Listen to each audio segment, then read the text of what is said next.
자, 오늘은 운전하는 거 아닙니다. 잠깐 기다리는 중에 뭘 사야 되는데 잠깐이라도 은혜를 나누고자 또 말씀을 나눕니다.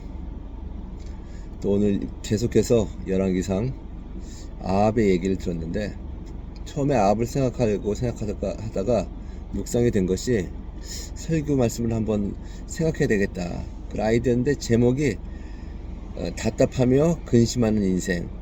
제목이 이제 그럴듯해요, 그죠? 답답하며 근심하는 인생. 아합이 그랬어요. 아합이 똑똑한 사람이었어요. 아주 지금 말로 하면 쥐방울 같은 사람이었어요. 쥐방울 같은 사람. 정치적인 그 계획을 이용해서 결혼을 많이 했고, 그것이 그 머릿속에 여러 가지가 돌아간 거예요. 결혼해서 협상하면 정치적으로 무슨 이득이 있고, 경제적으로 무슨 이득이 있고, 어떻게 하게 되면 전쟁을 피하고, 어떻게 되면 새로 올라오는 그 세력들을 누를 수 있고, 뭐 이런 여러 가지 생각들, 정치가로서. 그것은 아주 지략이 뛰어난 사람이었고, 그거는 역대 사가들도 그런 면에서는 인정을 해요. 그런데 이 사람은 자기가 하나님보다 더 똑똑한 척을 하면서 이제 그러다 망한 사람이에요. 그래서 제 첫 번째 관심은 뭐였냐면, 답답하고 근심하면서 산 인생, 또 그런 인생을 살지 말자, 뭐 이런 거였어요. 예를 들면 벤하닷이라는 아람 군대가 쳐들어왔습니다. 그때 이제 수적으로는 너무 열세기 때문에 그 처음에는 아합이 굽히고 들어갔어요. 그러다가 하나님의 선지자가 용기를 줬어요. 하나님께서 이기게 하실 거라고. 그래서 적은 수지만 하나님께서 시키는 대로 전쟁을 해서 이겼어요. 그러면 하나님은 알아야 됐죠. 왜냐면 그 예언자가 가르쳐준 대로 해서 이제 이겼거든요. 그래서 그런 하나님께서 주신 승리 가운데서 적장인 벤하닷을 잡았어요. 그때 벤하닷을 살려놔요. 죽이지 않아요. 그것은 벤하닷이 잘못해서 이렇게 빌어서 그런 것이 아니었어요. 그 사람 머리 가운데는 이런 책략이 있었어요. 벤하닷을 그냥 죽이지 않고 놔두면 그 아람 족속으로부터 여러 성읍들을 다시 되찾을 수가 있고, 더군다나 그 벤하닷과 아람 군대와 같이 연합을 하면 그때 당시 신흥 세력으로 올라오던 그 아시리아를 방어할 수 있다는 그런 어떤 전략적인 생각이 있었어요. 그런데 하나님과 상관없는 생각이었어요. 하나님은 벤하닷을 죽이기 원하셨어요. 그런데 이걸 물어보지도 않고 자기가 살린 그 결과 징계를 들어요. 네가 그 적장을 살렸으므로 너의 목숨을 적장의 목숨으로 대신하고, 또 선지자를 통해서 말씀하시기를 너의 백성을 그 백성과 대신하겠다. 그래서 그때 처음으로 답답하고 근심하는 마음으로. 근데 그 본문을 잘 찾아보면 히브리어가 그 답답함과 근심이라는 것이 우리나라의 어조와 달라요. 그것은 한마디로 화가 났다는 거예요. 화가 나서 토라졌어, 뭐 이런 의미예요. 그 사람은 똑똑하였지만 자기의 의지대로 되지 않을 때는 막 화가 나고 막 토라져서 말도 안 하고 밥도 안 먹고 잠도 안 자고 뭐 이런 스타일이었어요. 신경이 날카로운 사람이죠. 그래서 이번에는 이 경우에는 하나님께서 말씀하신 거에 대해서 토라지고 화가 나서, 이거 뭐 내가 정말 좋은 생각을 했는데 왜 난 항상 이게 하나님 나한테 뭐라 그러나 하고 답답하고 이제 근심하고, 답답하고 근심하고 회개하는 마음이 아니라 자기 나름대로의 자기의 그 상황과 이론을 막 주장하면서 마음속으로 내가 뭐가 잘못해서 뭐 이런 식으로 통분해서 간 것 같아요.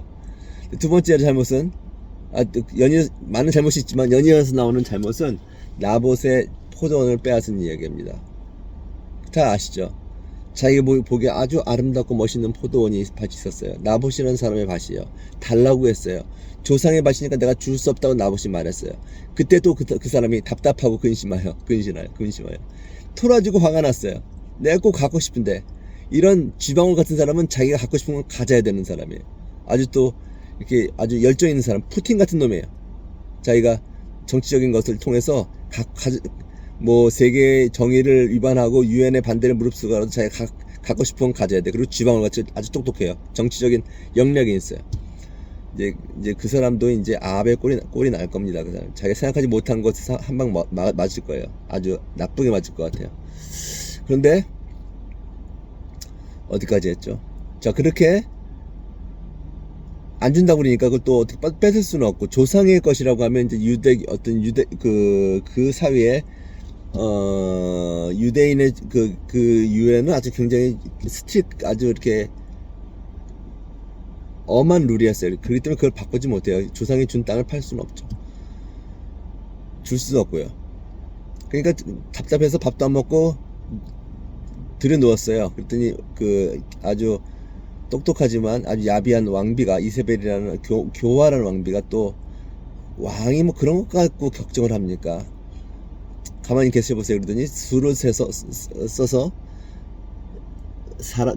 그 지역의 장로들을 통해서 그 나봇이라는 사람을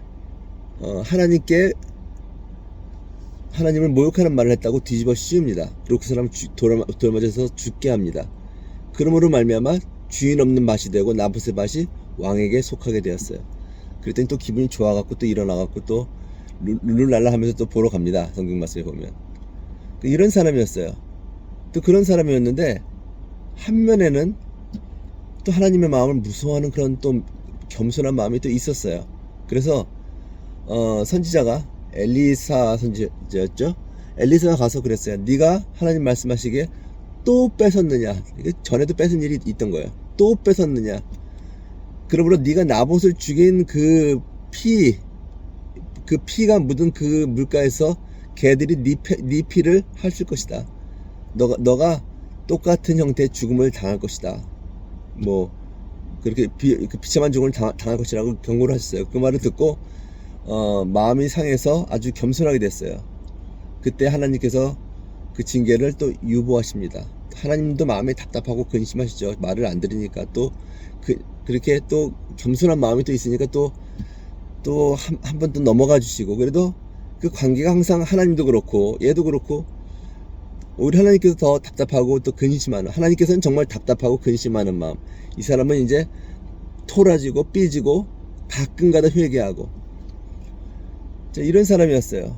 그러다가 그 사람은 나중에 그 여호사밧이었죠. 유다 왕 여호사밧과 결탁을 해서 아람 왕을 대적하러 나옵니다. 그때도 이 사람은 아주 똑똑해갖고 아람 왕이 작전을 알았어요. 아람 왕은 그 왕들만 상대할 것이다라는 작전을 알았기 때문에 내가 적병으로 숨어서 들어가게 되면 백발백중 걔는 나를 못 찾고 오히려 내가 그 가운데서 진두지휘하면 전쟁에 이기게 됐다. 그래서 그림이 쫙 그려져 있었어요. 그런데 그 사람이 아무리 생각해도 어떤 아람 사람이 우연히 그 사람이 말한 대로 아람 왕은 너희들이 장군만 찾아라, 그 왕복을 입은 사람만 찾아라, 그 사람만 죽이면 된다 하고 엄한 데를 찾아다녔어요. 그러다가 여호사밧을 발견하고 저놈이 왕이다 하고 쫓아가게 만들었어요. 그랬더니 여호사밧은 혼비백산에서 도망가죠.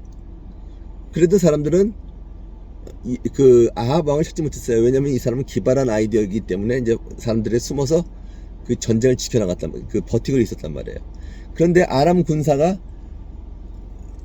그냥 쏜 화살에 우연히 갑옷 중에서 솔깃, 그 조그만 틈을 우연히 쏜 화살이 그 조그만 틈을 관통해서 이 사람이 죽게 됐어요. 그러니까 그 사람이 머리로 생각했던 것보다는 더 아주 우연하고 정말로 기적적으로밖에 일어날 수밖에 없는 그런 확률에 의한 사건으로 인해서 죽게 됐어요. 왜 죽게 됐을까요? 하나님이 더 똑똑하시니까요. 하나님이 작정하신 것에 대해서 이 사람이 함부로 이렇게 하게 되면 내 생각이 옳을 거라는 걸 끝까지 지키고 물고 그 원칙대로 자기의 생각대로 산 사람이었습니다. 그래서 설교의 결론이 그렇게 답답하고 근심하는 마음으로 살지 말자 라고 했다가 가만 생각해 보니까 저나 별 차이는 없어요.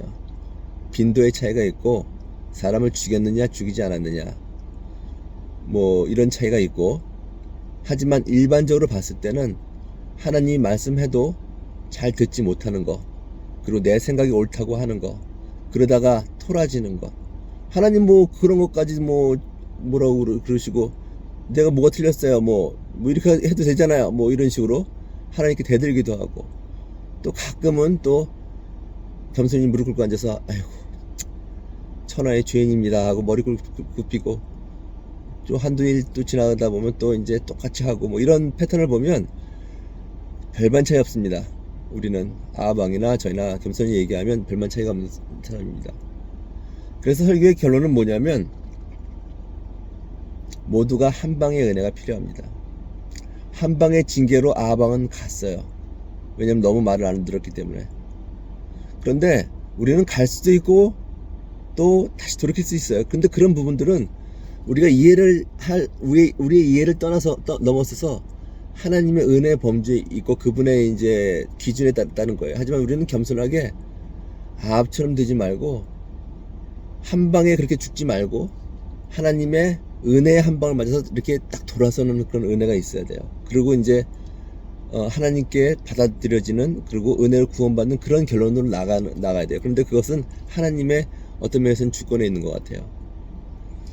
그래서 우리가 구원받았을 때 하나님의 은혜로만 받았지 우리의 공로는 아니다 이렇게 고백할 수 있는 것 같아요. 할아버지를 생각하면 할아버지가 아합이라는 말은 아닙니다. 하지만 어떻게 보면 할아버지도 비슷한 생각을 갖고 사실 때가 있었어요. 그런데 할아버지의 삶 가운데 한 방의 은혜가 있었어요. 뭐냐면 넘어지갖고 엉덩이뼈를 다시 쳤어요. 그때 저를 만나게 되셨고 그때 가난해진 마음에 하나님을 향해 흘리는 눈물이 있었어요. 그리고 그것이 이제 이 아들의 삶을 좀 더 부드럽게 하나님께 나가는데 이끌었어요. 그건 하나님의 한 방의 은혜였어요.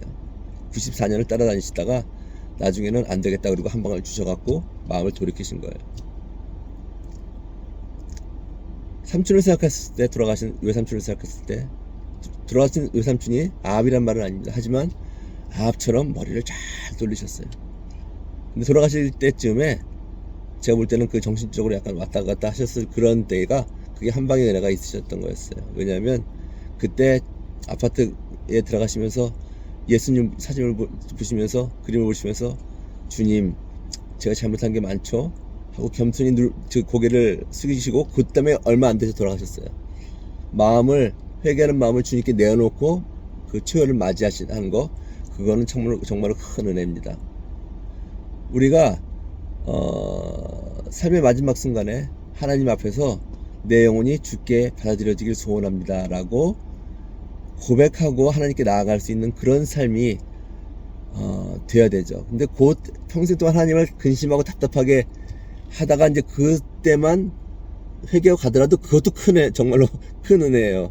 하지만 우리가 바라고 희망하는 것은 날빛보다 더 밝은 천국 믿는 마음으로 가겠네. 머리에 면류관 쓰고서 주님을 만나볼 때까지 하고 이제 매일매일 이렇게 머리에 면류관 쓰고서 하고 찬양을 하면서 하나님을 향해서 고백하고 순종하는 삶을 살면 그게 최고로 좋은 거예요. 하지만 그렇지 않을 때라도 우리는 구원하시는 그 하나님께 겸손한 마음을 가지고 우리의 삶 가운데 우리는 앞날을 알지 못합니다. 우리의 믿음이 어떻게 흔들릴지, 우리의 믿음이 어떻게 약해질지, 또 우리가 또 어떤 하나님께서 원하지 않으시는 잘못을 할지 다 몰라요.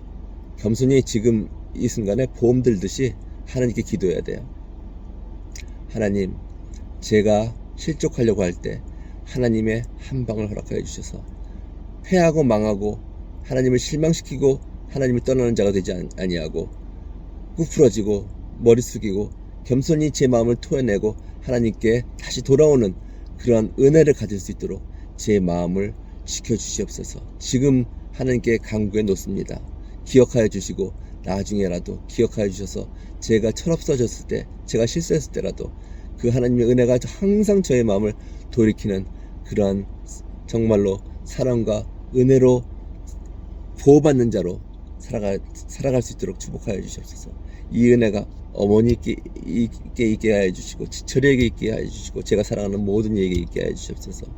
하나님의 한방 늘 마음속에 기억하고 겸손하게 살겠습니다.